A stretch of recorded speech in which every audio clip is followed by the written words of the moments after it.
Well, hey, everybody, this is Robert, and welcome to today's show.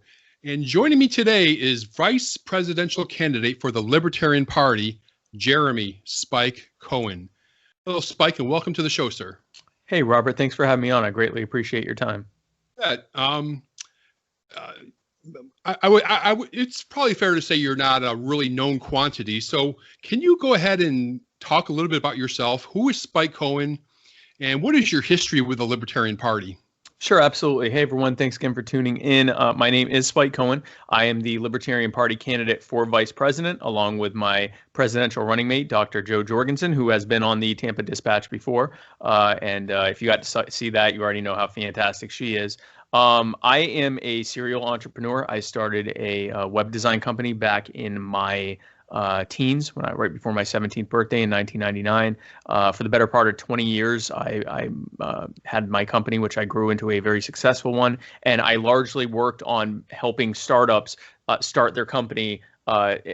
Start their companies also through the creating their website design and everything else. So I indirectly and directly helped create countless companies during that time. 3 years ago, I retired from my business so that I could focus full time on my true passion, which was sharing the message of liberty to a public that often hasn't heard our ideas. And so to that end, I became the host of My Fellow Americans, the co-host of the Muddy Waters of Freedom, and the co-owner of Muddy Waters Media. We've had a very successful platform. Our reach is in the millions. We have many dedicated viewers and listeners.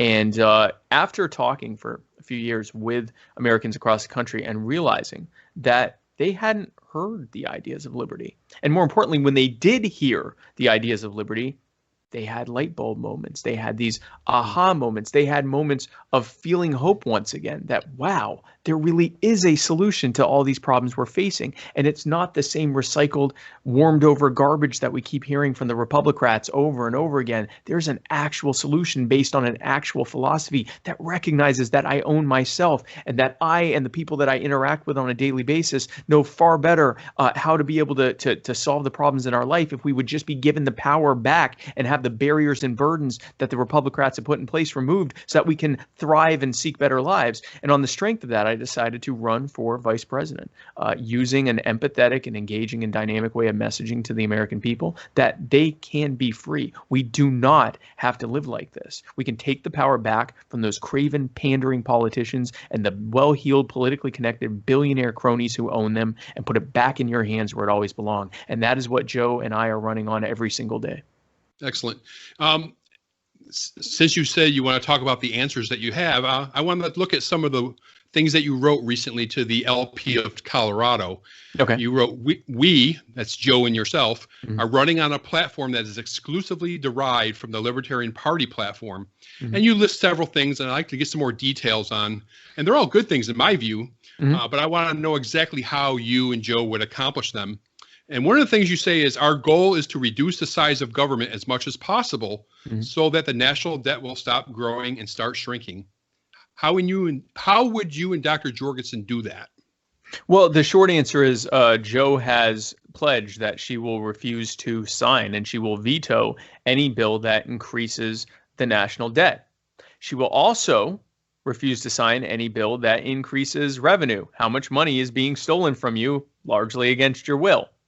That means government will necessarily have to reduce, and we will be helping at the executive level. So Congress has so abdicated their responsibility to the executive branch over the years, creating one alphabet soup agency after the next, in order to basically not have to deal with that. That's now an executive thing. And they've created an increasingly powerful and centralized power within the White House, within the executive branch, by creating these regulatory agencies that have nearly unlimited regulatory authority and then putting the president in charge of deciding how those regulations play out on a day-to-day basis. The silver lining to that is that when Jo Jorgensen gets elected, she can just start undoing all that stuff. She can undo all of those regulations. She can unschedule those drugs. She can declare that the wars are no longer necessary because Congress never declared war. So she can simply end them and bring those troops home. She can do a lot of those things, which not only cause immediate and profound benefits to the American people in the form of fewer and fewer restrictions on their lives and fewer impositions on them, but it also necessarily reduces the day-to-day cost of the implementation of government. You also said you'd like to abolish the IRS, and of course, this is obviously something I really love. But I've heard, well, of course, libertarians speak on this before, but I've heard a lot of Republicans in the past speak on this, and clearly it never happens.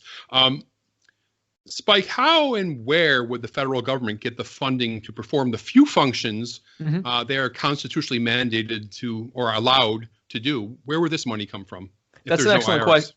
That's an excellent question. Now, going back to what the Libertarian Platform says and what Joe and I believe, the way to fund government is through voluntary fees for services. If government is doing something that is necessary and needed, then there's a demand for it. And if there's a demand for it, then people are willing to pay for it. If they're not willing to pay for it, that means that either that thing isn't needed or that government isn't doing a good job of it and people don't want it from government, which means government should not be doing it. And if people aren't willing to pay as much as government is charging, that means government's charging too much, which means they either need to lower the cost of that thing or they need to allow others to compete in it. Now, there are some things that are not going to be able to be funded in a direct funding voluntary fee for service model. Some of the social safety nets that are in place that we are not going to get rid of on day one because that would cause immeasurable harm. And we, instead of removing those safety nets, we want to add the ladders back so that people can climb out of them and not need welfare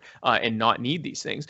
We will need to, work on slowly weaning people off of things like Medicare and Social Security, mostly through attrition, but also through allowing people to opt out so that they can't. But so there are going to be some things that are going to have to be funded in the meantime. And so there have been some really ingenious ideas of how to do that. One is a voluntary transaction fee. Here's how this works, Robert. When I first heard this, I thought, oh, here comes the libertarian telling me about their tax that's going to work. Here we go. And I read it and I went, this is genius. And here's how it works. And this is not official policy. It's just an example of one of the many ways that government could fund itself in these new and ingenious ways if we take away their ability to just rob everyone at gunpoint. The way a transaction fee works is there would be a fee, say 1%, 2% on every transaction, anytime anyone buys anything. The end consumer, business to business, labor, whatever. Anytime any transaction happens, there would be, let's say, a 2% transaction fee on that. And so here's how that plays out. If I sell you a car for $1,000, okay, and we decide, because I'm such a good friend of yours, that neither of us need to pay that $20 transfer fee. I'm just going to sell it to you. We'd have every right to do that. No one would get in trouble for that.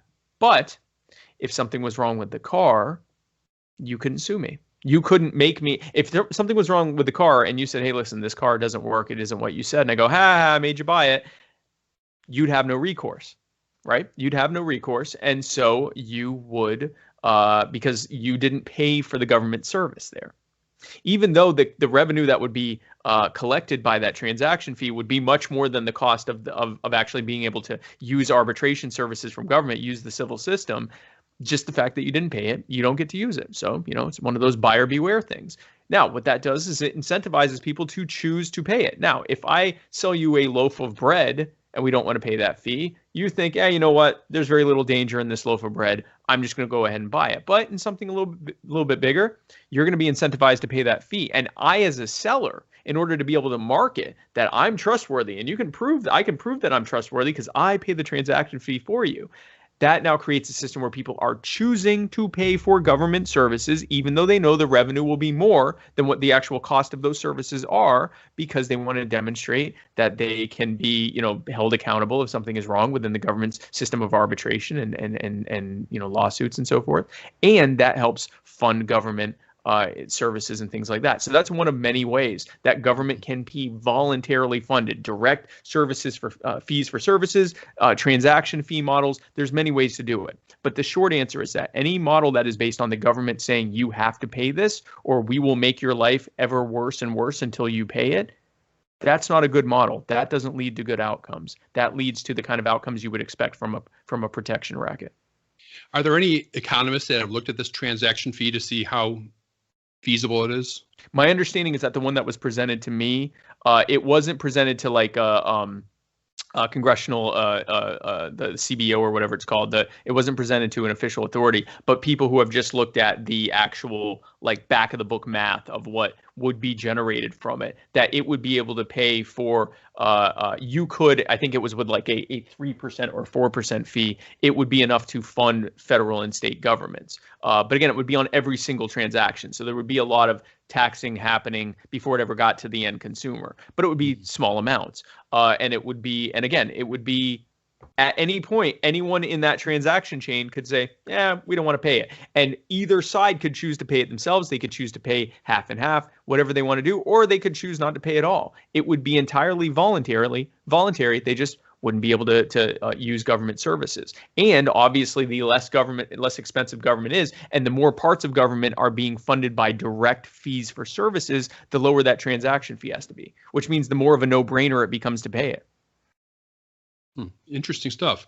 Let me go ahead and switch gears to some more things that are going on around the world right now and here in the United States. And of course, I have to talk about the coronavirus pandemic. Of course. And and one of the issues with this is really opened the doors for the citizens to allow an awful lot of government overreach that maybe they wouldn't normally go for. Spike, I'd like to get your thoughts on the response to the pandemic, both at the local, the state, and the federal level. And what would you and Joe do differently? Well, first we have to look at the initial response and how government has a history of allowing things to get really, really, really bad and actually creating conditions for those things to get really, really bad so that they can use it as an excuse in the midst of the chaos to go, we need more control. This is why you shouldn't have control over your lives, you bunch of morons. Look at what you did. They did this with COVID. For the first 6 to 8 weeks that COVID was here, the Centers for Disease Control, the federal agency that the Republicans created to protect us from this very type of thing, banned medical professionals from testing COVID patients. This highly virulent pathogen that, left to its own devices, doubles in spread every 12 to 24 hours. They were told, any medical professional was told, you are not allowed to test COVID patients. When patients would come in and say, Doc, I'm not feeling too hot, I just got back from Wuhan, China, and I'm feeling sick, and I'm hearing about this coronavirus thing, or one of my loved ones just got back from China, and they're sick, and now I'm not feeling too hot, and I'm worried it might be this coronavirus thing. Up until like March, those doctors had to say, well, there's nothing we can do about it until the CDC gives us some kind of authority to do so. I was sick in February. And I was there for the New Hampshire primaries, and I got sick like a few days later, and I went to a doctor's office and said, I was just with a bunch of people from around the planet who came to witness the spectacle of the primaries. I'm worried I might have this coronavirus because I also tested negative for the flu. Now later on, I got tested for the antibodies, and I don't know what I had, but it wasn't COVID. But I asked, I said, I'm worried I might have it, and they said, nothing we can do. Just act like it is. And so they told me to stay home, and they told me to, wear a mask if I had to go somewhere, and to try to have, my loved ones stay away from me until I was feeling better, and to try to, at least for a week or so, try to basically quarantine myself, which is what I did. I actually missed some campaign events in Florida and then in Kentucky because of that. But they couldn't test me to see if I actually had it because it was illegal for them to do so. And so the CDC actually created the conditions for coronavirus to run rampant across this country, which is why the United States has the worst outbreak right now of any of the developed countries on earth, because the federal government actually choked off people on the ground, doctors and nurses and practitioners on the ground who could have made these test kits, which apparently it took the CDC 2 months of trying to make their test kits before finally giving up and letting the free market do it. But doctors themselves who were illegally testing patients were able to make these test kits easily, test their patients. Some of their positive results came back positive, and they went to the CDC and said, listen, we're testing illegally and it's already here. And the CDC's initial response is, that's illegal. Destroy those test results. Do not tell the patients. Send them home. Tell them nothing. That's why it's as bad as it is here. That's interesting. I haven't heard that. Yeah. And I'm pretty closely involved with the coronavirus pandemic with my 9 to 5. That's very interesting. Yeah. If you look up Dr. Helen Chu, she was one of the doctors at the University of Seattle Medical Center in Washington, or University of Washington Medical Center in Seattle, Washington. She's one of the ones that tested illegally. And thanks to her and some other people engaging in civil disobedience, testing patients and then releasing the results to the public. That's what forced the CDC's hand to allow medical professionals to start testing. Imagine if they had done that back in January. Yeah. Well, We'd be I in know a that. much better situation. Well, I know they botched the production of the test. Yeah. And couldn't get the test out there, and that held back the mega labs like Quest and LabCorp from getting their stuff out there. Which, yep. So that was a really bad thing there. But your story there is something I haven't heard. I'll have to do some research on that. Yeah. Let me go ahead and switch gears, Spike. Again, this is kind of controversial too, because in a Reason article, you're familiar with Reason magazine, I'm sure. Jo Jorgensen recently showed support for the Black Lives Matter protest. But I want to be clear that she warned against opportunistic people hijacking the movement. Of course. Now, this is an incredibly complex issue in many ways. I'd like to get your thoughts on the protests, the obvious riots, and the movement in general. The actions of the inactions of mayors and governors, and what the feds did. What would a Jorgensen Cohen administration do, or maybe not do, as these cities burn, basically? So what we would do is end the security theater and the out of control militarized police state that led to these conditions in the first place, and undo these policies so that the rift between the police and the public can heal. Let's look at the conditions that led to this. We're dealing with decades, centuries really, but decades of police actions against all of us that are increasingly unaccountable, thanks to qualified immunity, thanks to the war on drugs, thanks to protections from police unions, and various other actions that have led to police to be increasingly out of any kind of accountability, which disincentivizes good policing, encourages bad policing. Qualified immunity. Imagine you could walk into a court and say, Your Honor, I know I've been accused of murder, but I think what I did was perfectly reasonable. And the judge goes, oh, okay, well, if you think it's reasonable, I'll drop the charges. That's qualified immunity. And qualified immunity leads to the kind of bad policing that we often see in our communities, especially disproportionately in marginalized communities like communities of color. And that has led to these protests. Unfortunately, many of these protests were unarmed initially. And because they were unarmed, the police could treat those protesters however they wished. And so what they did was they would often cordon these protesters off in specific areas, concentrate all of their forces in them, and then start unleashing tear gas and pepper balls on them and violating their habeas corpus rights and detaining them indefinitely, illegally, without any charges. There are some in New York who are still being held after several weeks. No charges, just being held. And so in creating those conditions, that led to those protests becoming riots. You went there to protest police brutality. You are now being brutalized by the police. There's tear gas going all over the place, which is a violation of the Geneva Convention in any other country, but it's being done to you here because you dared to speak out against police violence. And now it becomes a riot. What they also did is they left the entire rest of the city unpoliced, which allows for looters and opportunists to come in and go after business owners who in many of these cities, thanks to gun control, are unable to enforce and protect themselves. And now the conditions for chaos have been created both by the initial conditions of protests that happened as a result of police action, of bad police action, and were fostered and made worse by the police response to the protests. And then, not coincidentally, those same police departments and governments turn around and go, look at all this chaos that happened. They're trying to take away our power. We need more power because we're the thin blue line between you and the chaos on the streets that we created. And we need more power. We need more military equipment. We need more of your money. We need more officers. We need less accountability. It's security theater. And then it ends with the coup de grace of federal troops in the streets arresting American citizens and detaining them without charge. That is the logical conclusion of security theater. It plays out time and time again. We get blowback, and then we get additional growth of increasingly authoritarian government in response to the blowback that was created by the conditions that they set. The answer is to stop the cycle, to end the militarization of the police state, to end the war on drugs, to end qualified immunity so that police officers are held to the same standard that you and me and anyone else, that if they do wrong, they can be held accountable for it. What a novel idea. And then as the rift between the police and the public they serve begins to heal, now there are less reasons and needs for these protests in the first place. We also end the war on guns, so that people can protect themselves in any kind of conditions. Mm-hmm.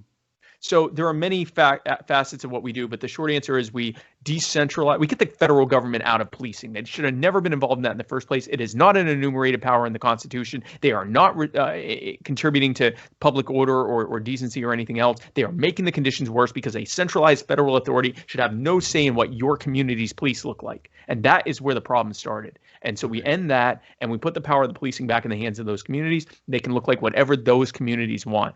And that solves a lot of the problems. That deals with 90 to 95% of what Black Lives Matter protesters are protesting about on a given day. Yeah, I agree with everything you said in theory, but I just want to make it clear to the audience, you are not for these local officials, these mayors and all that, keeping the police held back from stopping people obviously looting and destroying businesses. No, of course not. No. And what they're doing is intentional. This is intentional. They're going, no, focus on the protesters. Don't bother these fine looters over here. And then they turn around and go, look at all this chaos in the streets. We need more police. We need more power and control. It is intentional. Of course we're against it. That's what the police should be doing. The police are supposed to protect our lives, our rights, and our property. And that's it.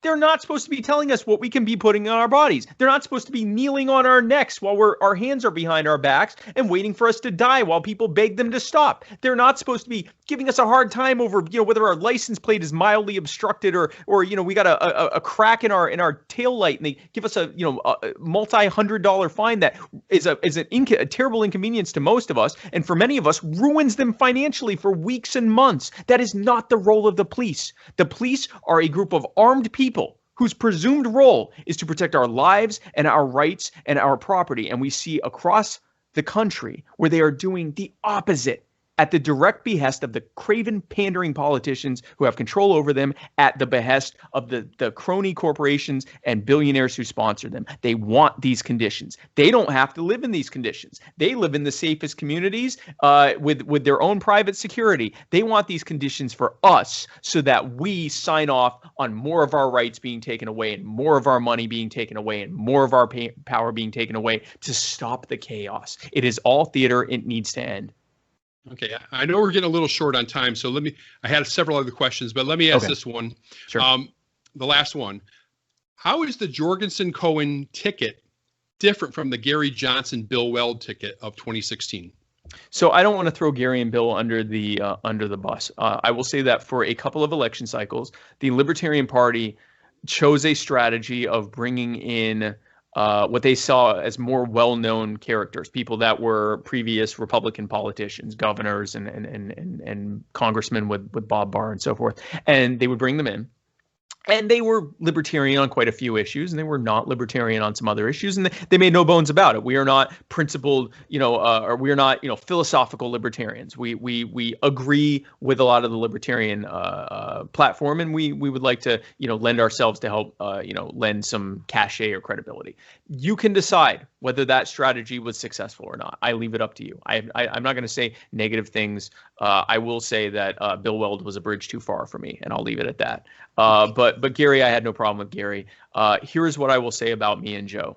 We are libertarians. We are down the line libertarians. And where that matters is that the goal of the Libertarian Party is to contest and win elections. And most importantly, in doing so, to put forward ideas that are not coming out of the other parties and to change the cultural conversation away from ever-growing tyranny and towards the idea that we need to have our rights and our power and our money back, that the problem is those politicians and those cronies, that we're not going to get solutions from them. And that requires us to be in both our ethos and our praxis down the line libertarians who have a default philosophically libertarian response to all of these problems, because that keeps us consistent. It makes us bold. It makes us have a completely different message than what the American people have heard from any other politician. And it creates the conditions for people to say, you know what? The Republicans and Democrats suck so much, and there's so little difference between them. I'm going to vote for this third party, and I don't even care if they win. They're the only ones who sound like anything that I would even want. And that's what we do. We bring people in. We meet them where they are from in their spaces and in their pretenses, we using their nomenclature, and we meet them where they are, and we reflect back that we're listening to them, and we validate their concerns, because the vast majority of people are not sociopaths. Whatever their policy prescriptions are, they come from legitimate places of concern. We validate their concerns, and then when we reflect back that we actually understand what's going on, we can take them on the journey for how libertarianism works. And you cannot do that if you are not a down the line philosophical libertarian who is able to articulate in an empathetic and engaging and dynamic way those messages and those solutions for how we're going to fix the problems the Republicans and Democrats have created. And that is what Dr. Jorgensen and I represent. Yeah, and I really believe that a lot of libertarians are happy to see this ticket, because it doesn't involve former Republicans and, I mean, philosophically not totally on board. I guess that's what I meant to say. Yeah, and I was going to say, I used to be a Republican. Now, Joe was not. Joe was a lifetime libertarian. I used to be a neocon. Like 15 years ago, I was a neocon. Yeah. But I get what you're saying, bringing in people who are not philosophically libertarian. It doesn't mean like a purity test, although Joe and I are pretty much 100% libertarian. But it means having a philosophical ethos built around the ideas behind libertarian, the foundational, fundamental basics of libertarianism, and that's what we represent. And unfortunately, I do have to jump off to another interview, but hopefully I can come back on soon. Absolutely. For a longer interview. And I hope I got to answer a good number of your questions. And if anyone liked what they heard, I invite you to join us at joe20.com. And there's a volunteer form you can fill out. We'd love you to join we are building a grassroots army for human liberty, and we are fighting to set America free. And we believe that our time is now. Excellent. Thank you, Spike Cohen. Have a great day, sir. Thank you, Robert. Have a good night. All right. Good night.